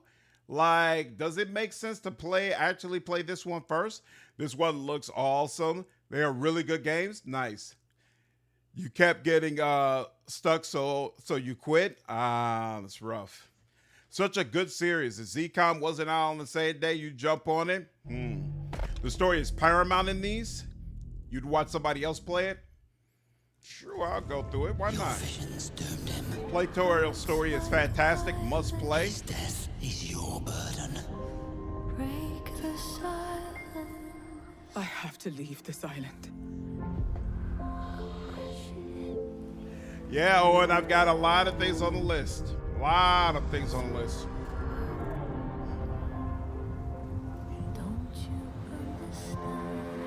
Character gets introduced in the second game.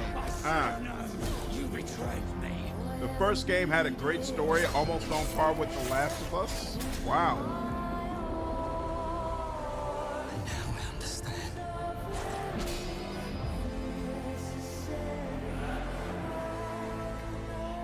Visually, this one looks really cool. It's more than I ever imagined. I can't do this anymore. I thought this was supposed to all be about rats. I feel like every time I see a trailer for it, it's a bunch of rats running around, and these 2 kids are like running from this huge pile of rats. But I didn't see any rats in this trailer. Oh well. All right, Exodus is one I want to do as well, but I think I want to do Crimson Desert first. This is the last 2 trailers. Wallet is crying right now. Yeah, there's a lot going on. There's a lot we have to get into. No rats in this one. So am I right that the newest one is supposed to be a prequel to all the other ones? That's a lot. Wish we get something divinity related. Game Awards, probably. The Skaven are not skittering. All right, next up is Crimson Desert. I actually did one, maybe two streams of Crimson Desert, and then I dropped it because even though it had some really interesting gameplay mechanics and it's highly regarded by quite a few people, it had a terrible story. Just absolutely awful story. But for some reason, this game hasn't even been out for a year, but they're coming out with an enhanced version. And my understanding is that the enhanced version is supposed to come with a significant upgrade to the story. I don't know what that actually means, so figured we go ahead and watch the trailer, and maybe I'll end up circling back to this game at some point. We'll see. It's too early for Divinity. I'm annoyed even though most of these games are for early 2027. Seems so far away. I really, really, really want Dark Heresy to come out this year. I really, really do. But we'll see. We'll see. They might push it to next year. Okay, so yes, it is a prequel. Interesting. Wouldn't be surprised if Valerian just goes radiant silent for a few years about Divinity. Yeah, I wouldn't be either. And I wouldn't hold them against them. Well, no matter what, I'll be playing Divinity whenever it comes out. Failed us. You failed us. If only I was stronger. Crimson Desert will be the new Skyrim, re-released and patched for 15 years. Trials to reach this summit. The open world adventure loved by millions. You will surely break the cycle. Was it millions? How many people bought this? Updated with new story moments. Face you fall, because that's the cliff I know. Expanded voiceover and language support. I'd better get what I'm owed. Includes all post-launch updates to date. Okay.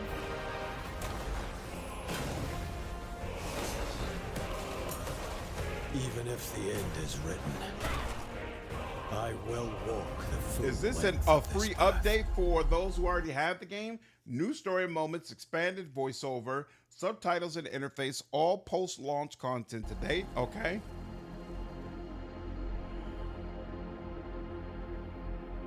Crimson Desert Enhanced, 20% off available now. Crimson Desert Enhanced is a free update for all owners of the base game. Okay, interesting, interesting.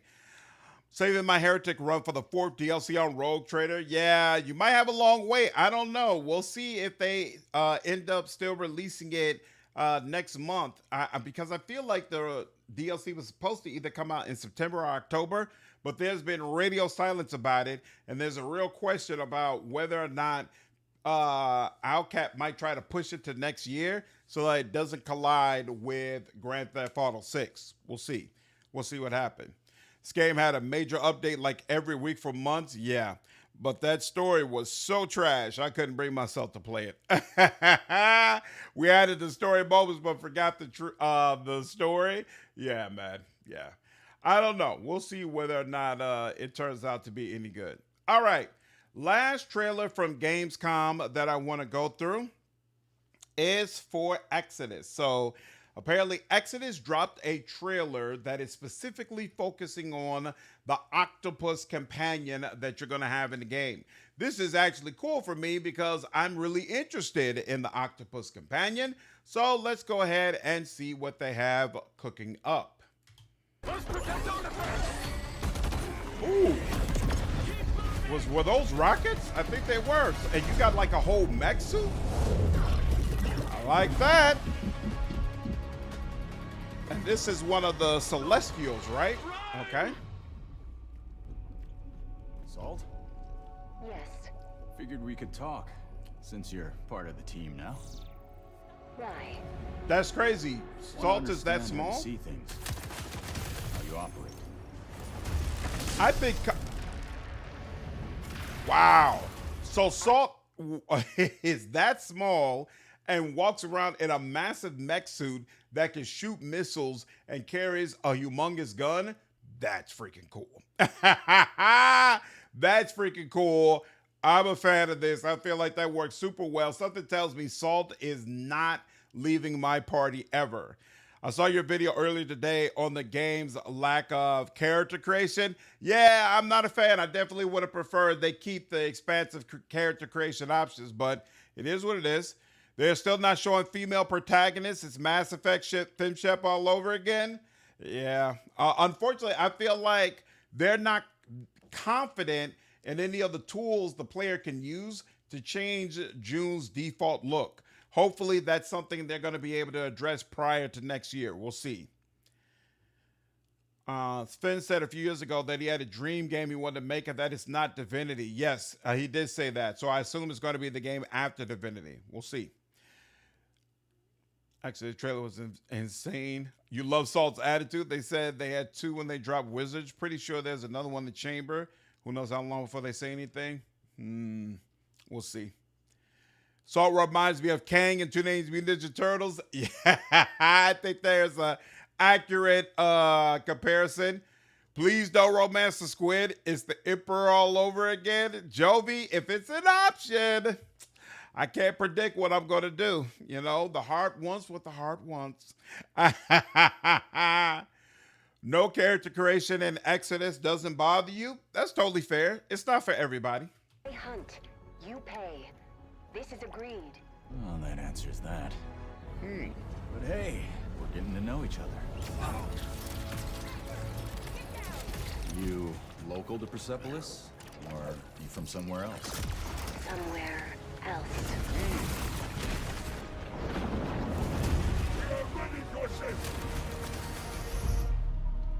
Salt, you have a most impressive reputation. We were surprised to hear that you accepted a permanent position with the human team. Whoa! You fear me, envy, hate. I'm responsible for this world, and you put it in danger for your own selfish reasons. This is so... I will join, but I will be paid after, even if Leiden is in danger. You've been away for a long time. From your planet? From your people? I miss ocean. Safety. Home. This is so cool.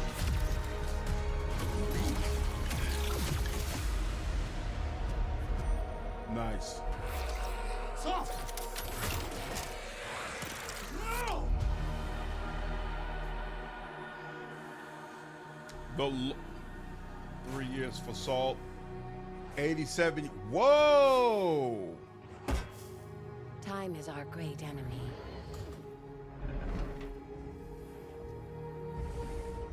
But we must always have hope. Interesting. That, whoa, look at that Game Informer cover. Yeah, I saw that during Kayla Elizabeth's stream. That's super cool. I feel like that trailer worked well. And I feel like that's a nice way to follow up some of the negative press that Exodus has been getting recently in regards to not having character creation. Focusing on Salt was a good move because having a freaking octopus as your companion is super, super freaking cool. And the fact that she has a mech, essentially, and she can shoot rockets, has that massive gun that can ricochet over the other enemies, and she's dealing with time dilation and feeling and being separated from her world and everything she knew. That was cool. That was a really, really cool trailer. I feel like from a lore perspective, Exodus is going to be so strong. And it's a game that I'm really, really looking forward to. It's just some other aspects of it that I'm like, eesh, I don't know. But that part of it is really, really nice. Sentient animals look really cool in this game. Yet the octopus, the wolf that travels around with us, the bears that we went up against, all of them will look great. Salt looks cool. Gonna be my companion for the whole game. The party composition tactics looks cool in the game. Yeah, I feel like combat looks really, really strong. It's the faces, the lack of character creation, and the dialogue that I'm personally worried about. We'll see how it goes, though. Wake me up when I can play an octopus as the main character. You know, the evil option is eating your squid. That would be crazy. That would be crazy. What's up, Seth? Are you done with your XCOM 2 playthrough? I don't know. Probably I am done, to be honest with you, because I'm not going to stream it tonight. I'm not going to stream tomorrow either. I've got some other things I got to do tomorrow. And then Thursday, we're going to be playing Zero Company. You know, I'm not going to put Zero Company on hold to play through XCOM 2. And as soon as we get through with Zero Company, we got to play Dawnwalker. And then as soon as we get done with Dawnwalker, we got to play Solasta 2 co-op. And then as soon as we get done with Solasta 2 co-op, it'll probably be time for October. I promised that I'd play Darkest Dungeon in October. So it's probably the end of XCOM 2 streams, but it's 100% a game series I'd be totally willing to circle back to. And some people have said that they really feel like I should play XCOM Enemy Within. So I might give that a whirl as well. That trailer sold me. Visuals all creepy, but all the discussion was clearly the dynamic over multiple missions demo death. I just hope the new Liara isn't an octopus. Well, you couldn't customize your character in Mass Effect much. Sure you could. My version of Shepard looks completely different from the main version of Shepard.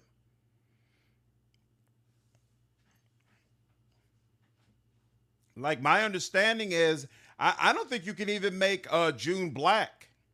Like, I think your character customization options are going to be very, very limited. Every positive for Exodus kind of just makes me wince at the negatives. Character creator was such a big blow for me. Yeah, it's kind of a blow for me as well, Sirius. Yeah, I'm definitely still going to play it, and I'm hoping it turns out great. But yeah, that was kind of rough for me. Kind of a blow. Lots of great games coming up, Rage. I'm definitely looking forward to them. It's just, no, it's more than just hair. Or, as in, like, what are the limits of the character creation? I don't remember. I don't feel like they've especially said it, but they made it clear it's going to be very little. And I feel like skin color was one of them. Same, your Shepherd was a black woman? Exactly. Yeah, totally different from the standard version. I guess hair, beard, and tattoos? Yeah. Exactly. The first angle at Mass Effect 1 was egregious, though. Figured as a woman, makeup will be very helpful. Hair and eye color, scars. They haven't even shown female June yet. So there's a lot of people who are questioning whether or not we're going to get one. But up to this point, Archetype has been steadfast that we are going to have the flexibility to play as a male or female. This year is going to be nonstop new games. I agree. Because my hope personally is that right after we're finished with Solasta 2, Dark Heresy comes out and gives us something to do all over again. And we got to play Starfinder. I almost forgot about that. Mark Mir or Jennifer Hale. Depends on which game. In Mass Effect 1, definitely Jennifer Hale. In Mass Effect 2, I kind of remember feeling like Mark Mir might have got it just a tad. And then I feel like, or at least maybe it was dead even by Mass Effect 2. I don't remember who I preferred in Mass Effect 3. No, I definitely prefer Mark Mir in Mass Effect 3. Only because my favorite all-time moment in Mass Effect 3 requires you to be male Shep. My favorite moment across the entire Mass Effect series is the final conversation you have with Ashley. You know what? No. The final conversation with Garrus is also probably up there. It's probably tied. So final conversation with Ashley, if you romanced her, and final conversation with Garrus. Those two are pretty much neck and neck for me. And I feel like the final conversation with Garrus is stronger if you're a male. I feel like Best Bros works best. And then the Ashley one was just crazy. Just crazy. I was a mess after that last Ashley conversation, man. I'm excited for Heroes of Might and Magic 3 Remake. Yeah, Hex, I looked at the trailer for it earlier today. Definitely something I'll be checking out. I never played the original one, so it'll be a new experience for me. At this point, when I'm asked to customize the character, I just hit randomize 11 times super fast and roll with whatever falls out. Hey, if it works for you, then I suspect you'll be playing a whole lot of Persona. Oh, is there a specific release date for the new Persona game? I didn't know that. So it comes out in February? Sounds like a plan, except if Owlcat delays Dark Heresy to next year, January or February probably be right when they drop it. So we'll see. No new Arc line updates is extremely disappointing, Jovi. I've definitely lost a lot of faith that that game is ever actually going to come out. Feel like we'd already have a Dark Heresy Dead announcement if it was this year. I don't agree. There's 4 months left, and I don't feel like there was a whole lot of lead time between when Rogue Trader's release date was announced and when it was actually released. When was Rogue Trader's release date announced? It was announced on September 13th. So yeah, October, November, December. So 3 months. So there's still enough room based on the time frame they did it last time. I'm of the opinion that HMM3's original release still holds up. Well, it looks like they're just slapping a new coat of paint on the original release. So it'll just introduce it to a whole new audience. Fem Chef can be Garrus's bro too. Absolutely. I'm not saying she can't. I just feel like, for me personally, the conversation feels better if it's done by a guy. Just like I feel like Liara's final conversation is better when you're Fem Chef, regardless of whether or not you actually romance Liara. Ashley usually doesn't make it all Vermeer? That's insane. Is it really that good? Ashley never even made it all Vermeer? What is wrong with you all? Yeah, in my opinion, it was really that good. If you romanced her and you cared about that relationship, it was awesome. It was amazing. Because it was an amazing callback. Have I ever read Jukei's Mass Effect novels? I think I read one of them, but definitely not all of them. Yeah, Persona 6, we just got that quick snippet trailer, but that's about it. We don't have much info on it. I just hope Dark Heresy doesn't get delayed to February during Fable's release. I'm definitely feel confident Owlcat is going to make sure that release date does not align with a crazy release like Fable that would potentially take away from their shine. Did Owlcat say they were showing something tomorrow at Gamescom? I'm pretty sure we're supposed to get something Expanse related. I do not know if we're going to get something Dark Heresy related. I have Garrus. Garrus is the best. I didn't use her the one time you let her live. How do you all justify killing her? Caden is so boring. He is like beyond utterly boring. And when you bring him into combat, the way he keeps saying over and over and over again, enemies everywhere. So annoying. You can't be boring and annoying. How do you all justify keeping him? I do not understand. Look, I needed to have Cartho Nancy, but you know what? His voice is boring in that game too, but for whatever reason, Karth appeals to me a lot more than Caden does. Caden was just terrible. Just terrible. What's up, Bob? What's up, Doodlebug? I loved it. All 3 Mass Effect games. I punched the reporter in all 3. What up, Tribal? Caden was so disappointing. It was extremely disappointing. Terrible. Yes, he is, Brickley. He absolutely is. Garrett's a favorite of mine. Punch the reporter is hilarious. True. I had a choice between super racist or naive scientist. Ashley wasn't super racist. She was just a tad bit misguided, whereas Caden is super boring. Good Lord, boring.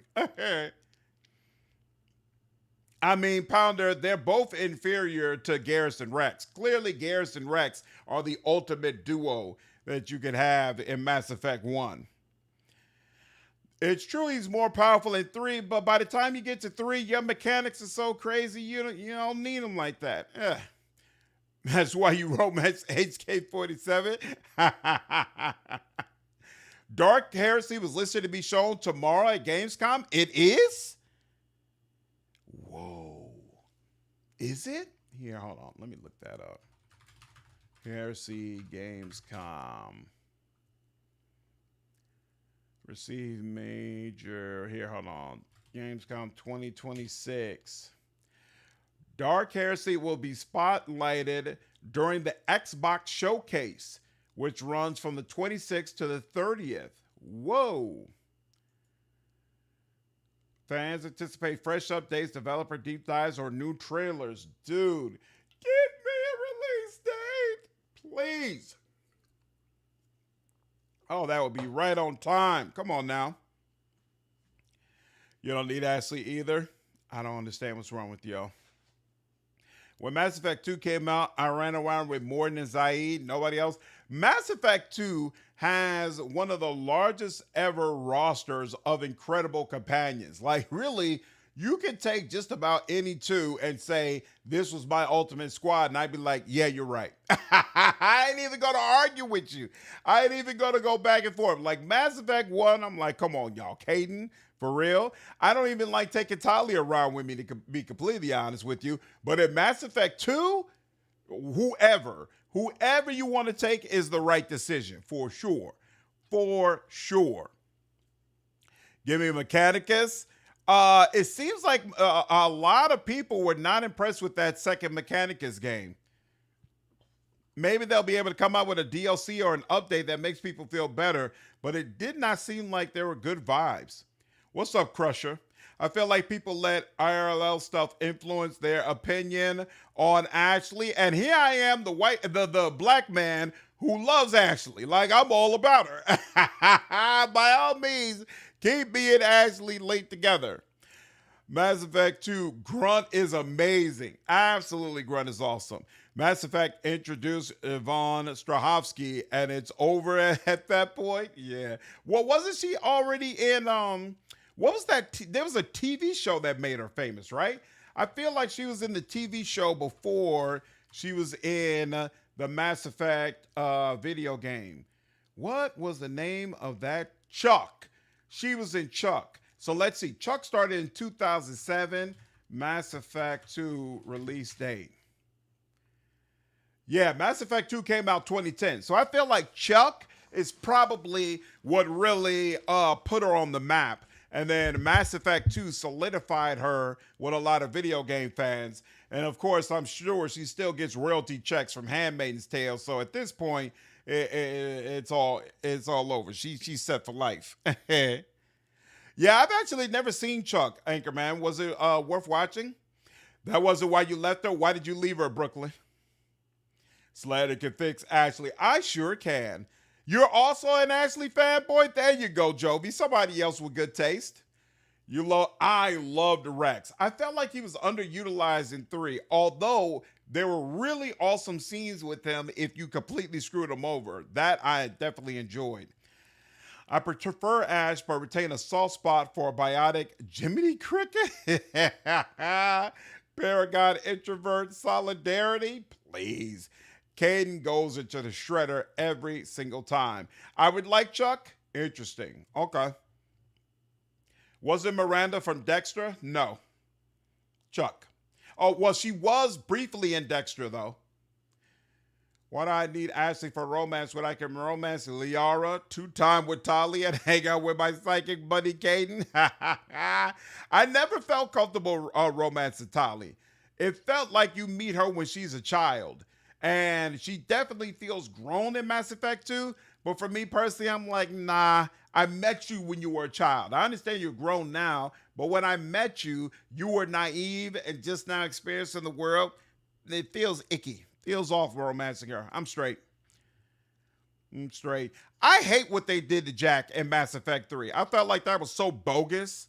Not giving any respect to the people who decided to romance her. I'm like, why? Why are y'all doing them like that? Doesn't make any sense. And now I have no motivation to ever return back and do a romance with her through the series because I just know it's not going to be respected. Thane is an incredible character to romance. His scene in 3, his last ending scenes, crazy. Crazy. Like, if I play as Male Shep, I like starting with Ashley, then I dip over to Miranda, and then I dip back over to Ashley in 3 because I know Miranda's another one who doesn't get treated right in 3. If they ever do like a real remake of the series, I hope that they would do Miranda properly in the 3rd one. But then if I play as FemShep, I like using Liara, or rather romancing Liara in the 1st one, and then romancing Thane in the 2nd one, and then Thane dies off, and then get back with Liara in the 3rd one. That works really well. Really, really well. Imagine if the Jacob romance was insane.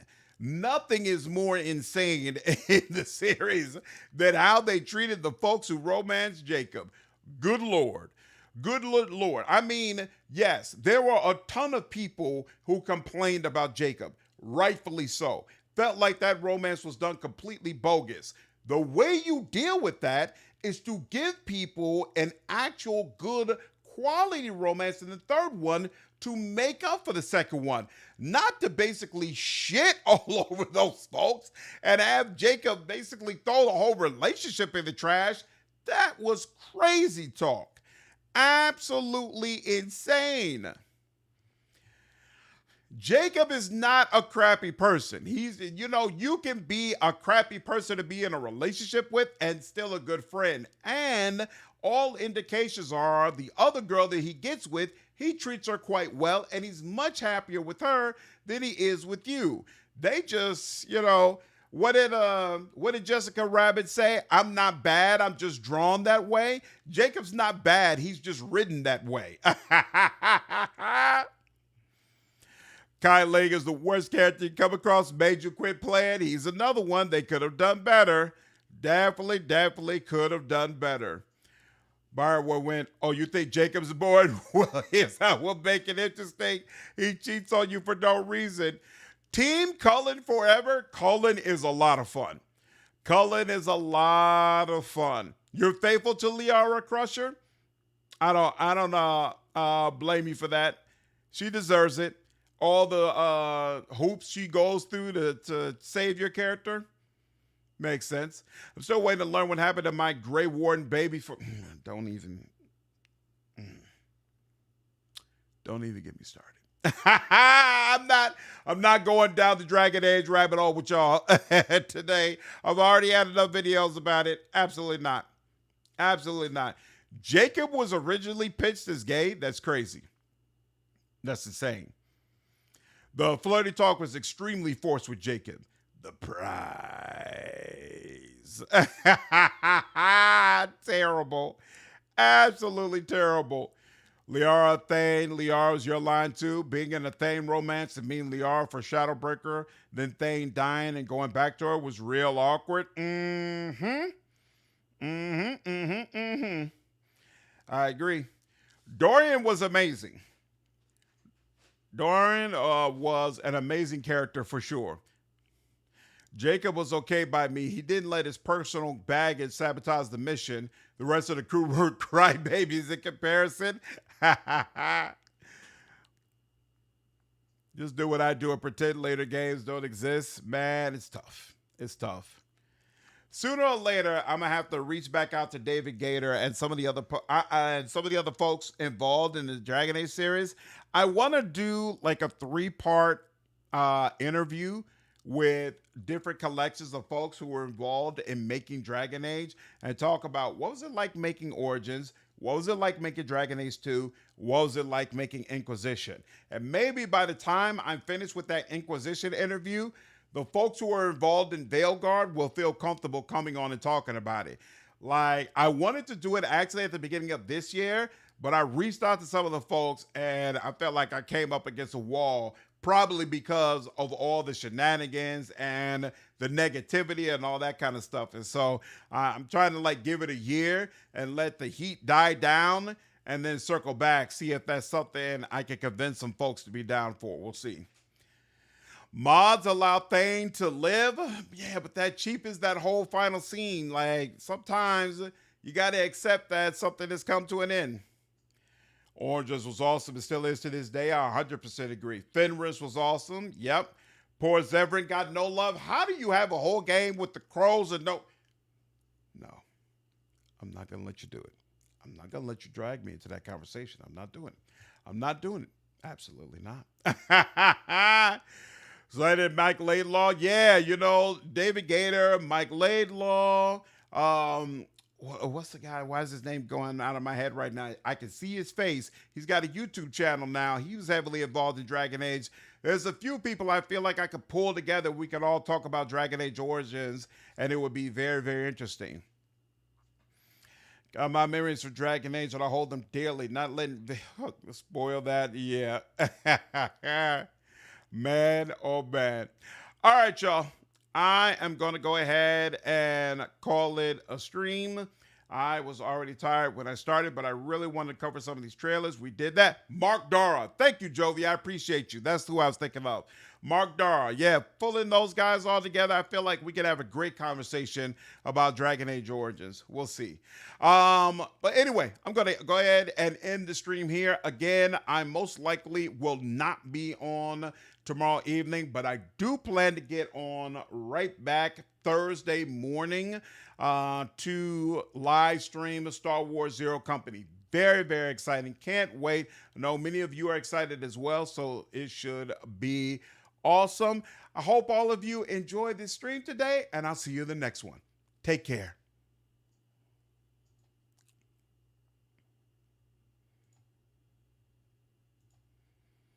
Yep, night, Anchorman. Night, Retsuo. You have a good evening. Appreciate you jumping through.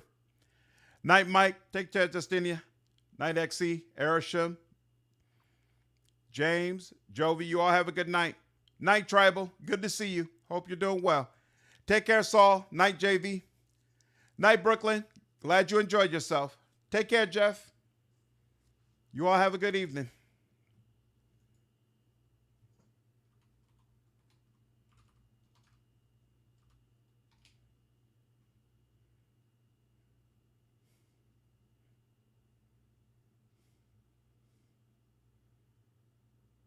Night, Pounder.